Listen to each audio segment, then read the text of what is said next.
Good morning. Welcome to the King's Report to News Hour for Wednesday, the 15th year of Changi, the 11th month and the 11th day by the heavenly calendar. Yes, 11th month and 11th day by the heavenly calendar. Tim Elder sitting in for the second king at Changi Group, Young Jim. And let's go to the places where the king has established the Changi Group flag right now. And right now, in Tennessee, Chongqing, Tennessee, it's currently 42 degrees. They have light rain going on right now, so overcast skies, mostly cloudy today, breezy and much colder with periods of snow and rain this morning with little or no accumulation. 38 degrees for a high today. Another one of those days where we start high and keep going lower. And so it's 42 degrees now, and the high is going to be 38 degrees. So go figure that. Tonight, the low of 27 degrees with partly cloudy skies. And then in northeast Pennsylvania, the Chunibung Palace, currently 48 degrees, also light rain, 62 for a high there, becoming windier with rain, some heavy, a thunderstorm early, worsening travel conditions, etc., etc. And getting up to 62 today and then down to 30 tonight, cloudy, windy, and colder with rain mixing with then changing to snow with little or no accumulation there. Meanwhile, down in Texas, wow, also here, 33 degrees right now under clear skies. Yeah. And milder though today, plenty of sun and getting back up to 63 degrees. Tonight, partly cloudy, low of 35. At the Suncheon Palace in Korea, we have 44 degrees right now under clear skies, cold with increasing clouds, getting down to 25 degrees tonight. And then tomorrow, sun through high clouds, high of 50 degrees. And then at the Gunma Palaces in Japan, 41 degrees right now, mostly clear skies, getting down to 30 tonight. A little snow at times this evening with a little or no accumulation. And then tomorrow, mostly cloudy and chilly, high of 49. Okay. And then let's go to the Word of God here. And today, let's go to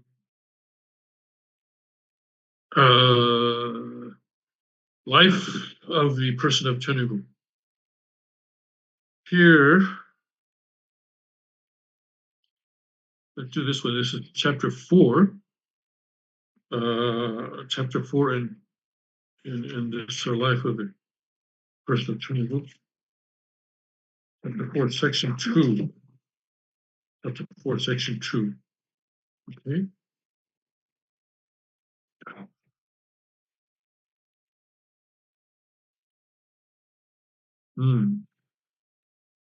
No matter what a wonderful husband you've received, no matter what a husband, no matter, no matter how wonderful your husband is, and no matter how wonderful your husband is, and no matter how well you may live, if you don't know God, you will go to hell.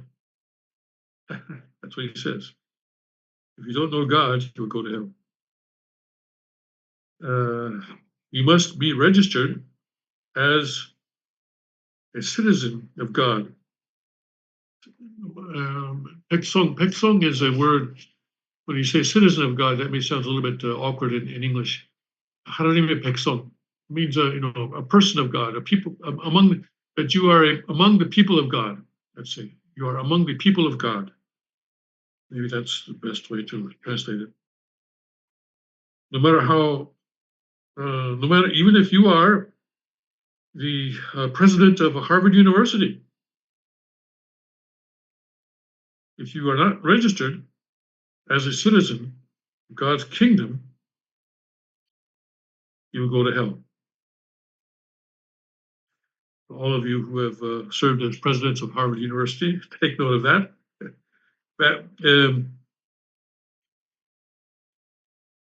You will go to kingdom of heaven after you have been welcomed by your family, the society, nation, world, and all of humanity. Speaking here, May 26th, 1996. Yes, well, but don't worry too much. The reason Father is telling us this is not so that we will go to hell, but so that we will know how we can get into heaven, and eventually everyone will get into heaven eventually. But it doesn't come automatically. Uh, we don't just go knocking on the door and say, "Let me in." We have to fulfill our portion of responsibility so that we are uh, qualified. Is that the right word there? That we are. Uh, the Father said that to be a citizen of the kingdom of heaven, you yourself have to become a citizen of the kingdom of heaven. So, uh, is that clear what I just said? Uh, when you become a person of God and a person of the kingdom of heaven, then uh, you can enter the kingdom of heaven. But otherwise, if you're not, then even if they let you in, you would not feel comfortable there. In fact, you will feel very uncomfortable there. Have you ever gone to an event where it turned out that you were severely underdressed? Like maybe you went to a formal event in t-shirts and shorts or something like that. I'm sure that has not happened to you. But if you did, for example, you would feel very uncomfortable and you would probably leave there. You would probably leave there. I've been at events where I felt not underdressed, but extremely uncomfortable. And I left early because I felt uncomfortable. And that would be the case if we were, even if we were allowed into the kingdom of heaven. That would be the situation there. Okay. All right. Okay, so let's uh, find out what's going on here. Today is of course, a shortened version of the King's Report. We have just half an hour until about 7:30 here. So in Syria, the Israeli forces are taking this opportunity, as we mentioned yesterday, to, basically eliminate uh, any sort of war-making capability in Syria. And so they have carried out, according to their own announcements, they have carried out about 480 bombing runs on various locations in Syria, in Syrian territory, destroying airplanes, warplanes, destroying also war vessels, vessels that would be used in war, destroying labs, military labs, destroying airports, military airports, and stockpiles of weapons, and so forth and so on and so on and so on. And I have not seen any word on civilian casualties, but there is this strong effort going on right now. And Russia is condemning Israel's strikes in Syria. So it's interesting that Russia would do this, because I thought basically now they have sort of washed their hands of Syria, but it turns out that they are still interested. I saw one YouTube yesterday where it said that the Russians don't care about Syria. Oh, the West is saying that Putin was disgraced by Syria. This is really weakening his position in Russia. But the truth is that Russia doesn't care about Syria. This is what that one YouTuber was saying. But it seems that they do care because they're condemning Israel's strikes on Syria. The Kremlin condemns Israel's strikes on Syria and the entry of forces into the buffer zone along the Golan Heights, saying it wants to see the country quickly stabilized. And as we mentioned yesterday and the day before, I think Israeli forces immediately after the fall of the regime in Syria took over the Syrian side of the buffer zone on the Golan Heights. There have been reports that Israeli forces have pushed forward toward Damascus, and they were seen something like 20 miles or so from Damascus or something like that. But that was just one report, and I've not seen it confirmed. It appears that may not be the truth. The strikes, the actions in the Golan Heights and the buffer zone hardly contribute to the stabilization of the situation in the already destabilized Syria, Kremlin spokesman Dmitry Peskov said. So if it were true that Israeli forces were advancing beyond the buffer zone towards Damascus, I think Russia would have mentioned it in this statement, but they did not. So that's why I'm thinking that assertion is probably not true. I think that's all we have on that story, isn't it? So yes, then here, let's go to, this is Al Jazeera, and they're doing a series of updates, sort of minute-to-minute updates on the situation there. Here, okay, this is 49 seconds ago, so this is hot off the press. Who controls what in Syria, it says. And so let's look at this. I'm looking at this for the first time as well. So we have basically 4 areas in Syria, I believe, maybe more than that. Huh? Okay, so also Al Jazeera says the Israeli forces here are just along here. This is the Golan Heights, I guess, and Israeli forces like that. And this would be Israeli, what they call Israeli occupied Golan Heights. And then Turkish and Turkish aligned Syrian forces are in light blue. So I guess that would be up here, yeah, Turkish here. And then the yellow there, the sort of the kind of yellowish, Kurdish-led Syrian democratic forces. And al-Assad loyalists are hanging on right there, looks like, okay. So what is this Idlib area? Who's in control of that? Okay, I see. This is HTS and allies. Okay. Okay. Oh, okay, HTS and allies, this area, whole area here. And they're not telling us what this area is. Okay.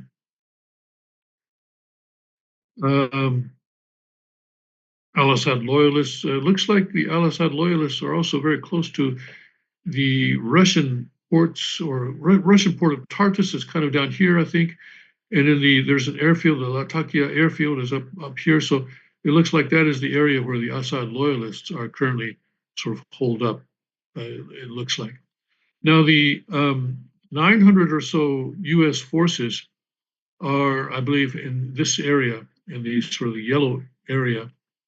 The SDF, they're working mostly with the Kurdish Syrian Democratic Forces, I understand, and they are ostensibly there to prevent ISIS from reestablishing itself. And yesterday, Rand Paul was being interviewed, and he said that those 900 US personnel need to be evacuated quickly. He said that they're actually not all in one place, but sort of spread out. And the largest grouping of US forces is about 100 personnel. And he said that they are a tripwire, and they are actually targets, he said, so they need to be pulled out quickly, he said. And then the reporter asked him, well, don't you feel any responsibility towards the people that we've been supporting so far? Don't we owe them something? And Rand Paul's basic response to that was, well, I'm worried about the people in America who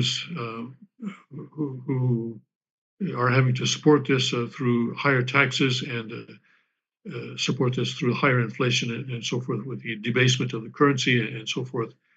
And so he was hoping that when President Trump comes in, that President Trump will withdraw these forces. He said that during his first term, President Trump tried to withdraw these forces, and he met serious opposition from Liz Cheney and others who tried to make it so that the Congress would have to approve for him to withdraw those forces.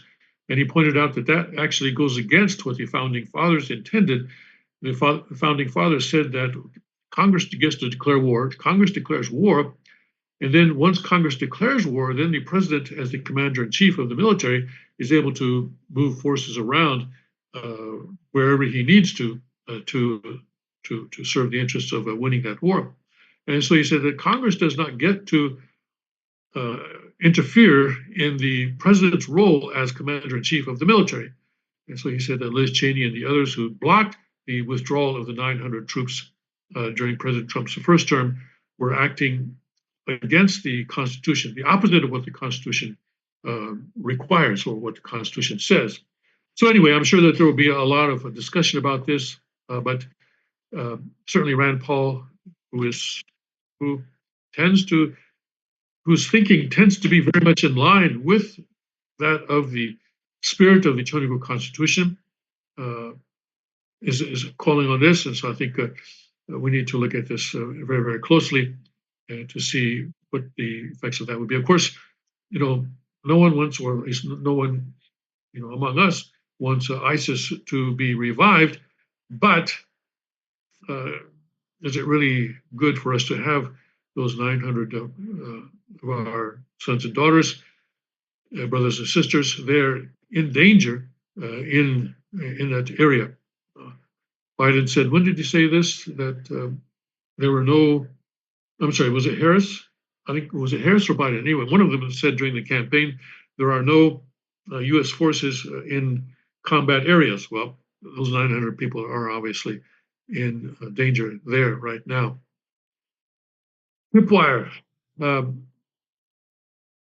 tripwire is a situation where U.S. forces are put in a position where if they are attacked, then that triggers a strong response from the U.S. military. So they are kind of there as well.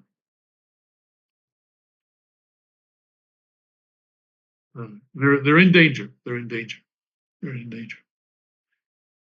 So anyway, and as you can see, we have Iraq here on this side. We have Turkey to the north there, and we have Lebanon down here and there. And then the Russians are trying to get their port and airfield back, especially the port back. And here, repair works began in Damascus International Airport. It was this here.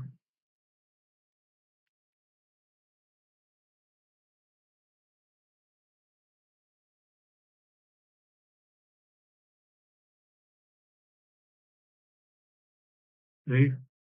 And then young Syrians are cleaning Damascus streets. Young people in Syria have launched volunteer initiatives to clean the streets and neighborhoods of the capital Damascus after the ouster of the al-Assad regime. The campaign came in response to the accumulation of waste due to the cessation of cleaning crews' work in the city. The initiative hopes to rebuild the city anew in a spirit of cooperation under the slogan, "We want to rebuild it with love." Okay, well, sounds like a good start. And then satellite images reveal Russian military movements in Syria. Satellite images obtained by Al Jazeera's Sanad verification unit show Russian military movements at the Hmeimim Air Base. But this is the air base that is close to Latakia. And Latakia is a lot easier to pronounce. Okay, so we're going to call it Latakia. And Port of Tartus, in addition to details of recent Israeli attacks at the port of Latakia. Images captured reveal that most Russian warships departed from Tartus Naval Base. 2 Russian frigates were still positioned 7 to 12 kilometers west and northwest of the port. Warplanes and helicopters remained in their usual positions at the Latakia Air Base. No major redeployment or reinforcements were noticeable. Moscow said it is in contact with the new Syrian leadership over the fate of its military bases in the country. Satellite images taken on December 10th also confirmed the extent of the destruction of several missile boats following Israeli air attacks on the port of Latakia. Israel has been aiming to weaken Syrian naval capabilities and prevent any potential threats from the country following the ousting of al-Assad. Okay. And then here, let's just do one more. Israel is carrying out its largest aerial operations in Syria in its army's history. It is hitting the northern cities, the coastal cities of Tartus and Latakia, Homs, Hama, and in and around the capital of Damascus. I was inside a military airport, one of the largest ones in Damascus, which has been hit by Israel several times in the last couple of days. 2 helicopters, 1 cargo and another an attack helicopter, both Russian-made, were burned to the ground by the Israeli Air Force. These airstrikes are really a huge challenge for the new administration of Syria as they try to preserve the state apparatus while also trying to provide security. Okay, and we see we have just one more update there just came in. See what it is that came in. And Russia's warning of ISIS emergence in Syria. There was a real risk that ISIS fighters could rise again in Syria, and the state RIA news agency said, and ISIS is designated as a terrorist group by Russia. Okay. But of course, the new regime of basically led by HTS, well, at least the HTS is also designated by the UN and US and others as a terrorist group itself. And the head of HTS still has a $10 million bounty on his head. So things are still a bit in flux there in Syria, and we still have to see who is going to come out on top. But it's very possible that ISIS will reemerge, and the U.S. will want to do something about that. But is it the best way to have those 900 people there, sort of not exactly sitting ducks, but potential targets of ISIS, and especially if there are not that many, if they're spread out. In other words, if they're spread out, then ISIS could attack a place where U.S. forces are maybe kind of thin. Maybe I don't know what the largest group is. 100 apparently, according to Rand Paul. And so I guess the others are much smaller than that, and it's possible that they could be attacked by a large group of ISIS. So maybe it is best to get them out of there and then monitor the situation. We have many ways of monitoring the situation, and then employ warplanes or something like that, maybe bombing runs or something like that, if ISIS seeks to reestablish itself in that area. Russia seems to be worried about that, so maybe Russia can take the lead in tamping down ISIS when they try to reestablish themselves. Father was never at all happy about the idea of the United States going up against Muslim forces, even though so these people don't represent Islam, all right. Even if that is true, Father was, of course, very angry that Bush Sr. Went to war there against Saddam Hussein, and he wanted Russia to lead the way, as I understand it, or that was his suggestion anyway. But anyway, not the United States. Why? Because the United States providentially represents Christianity, and Father did not want the United States as a nation representing Christianity. People like Obama and others may have a problem with that statement, but anyway, from God's eyes, the United States represents Christianity. And for that nation to go against a country that is part of the Islamic world, and would lead to religious war. And that's kind of what we have today, isn't it? And of course, 9/11 was probably part of that, and if the United States had taken Father's advice, perhaps even something like 9/11 could have been avoided. I think it's very possible that 9/11 could have been avoided altogether. But anyway, Oh, by the way, I hope you were seeing the video that the king posted last night or earlier this morning, very early this morning. It's on x.com at the King Bullet Head channel. But also I see that one of our brothers posted it on the Sanctuary Forum in the Signal app. And so if you have not seen it, please take a look. That's a historic event. That's a historic event. Um,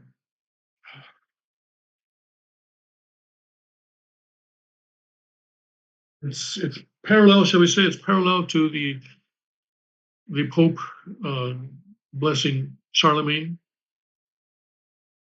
and this is the role that God's representative on earth should fulfill, to bless the king, to give God's blessing to the king, and also to educate the king. The next step, of course, is to educate the king on God's word, and that's the role of the prophet, and that is the role that we need to fulfill. We need to educate President Trump and his people on where God's will lies and the direction that God wants to go. I received a message, I guess it's on Messenger, asking me what I wanted President Trump to do. And I'm sure that they send this message out to millions and gazillions of people, and I was one of them. And so I responded that, well, I would like for President Trump to end the rule of the Chinese Communist Party over China. We'll see.